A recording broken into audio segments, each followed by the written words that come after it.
The steering wheel controls provide convenient access to multiple features.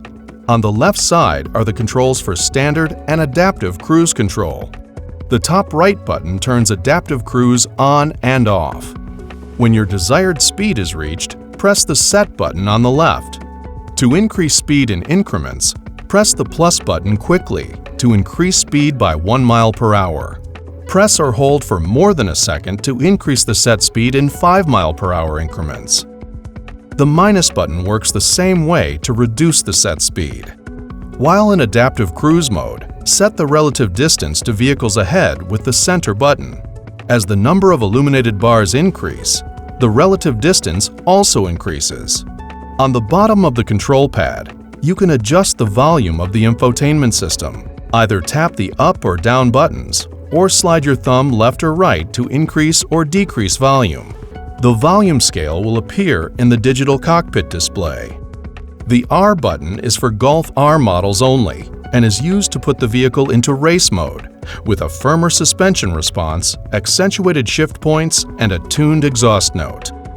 On the right side controls, the appearance of the digital cockpit can be changed with the View button to one of 4 views: Classic, with a standard display of the speedometer and tachometer dials; Navigation, showing a navigation map and route guidance in the cockpit; Driver Assistance Systems, showing the status of the active driver assist systems; and Summary, which displays basic information on the vehicle status. On Golf R and GTI models, the display can be viewed as a large dial tachometer with digital speed indicator.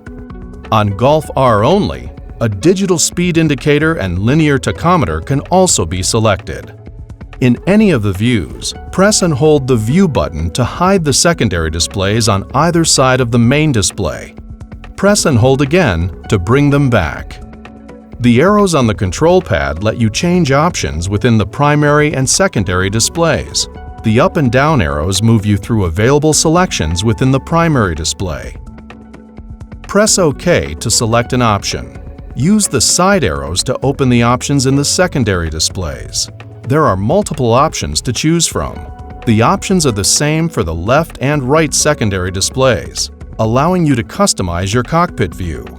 Options such as navigation or audio have an arrow next to them, indicating additional available selections. In navigation, saved destinations are selectable to begin route guidance. In audio, radio stations or saved presets will be available for selection. To return to the list of options, follow the indicator arrow next to the current selection. Select the option you wish to display by pressing OK.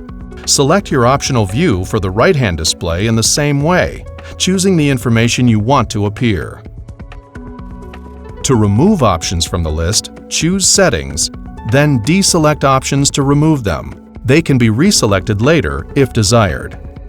The Voice Recognition button gives voice access to multiple features. A short press engages the vehicle's native voice recognition system to activate various features. A prompt will appear in the infotainment system along with sample commands.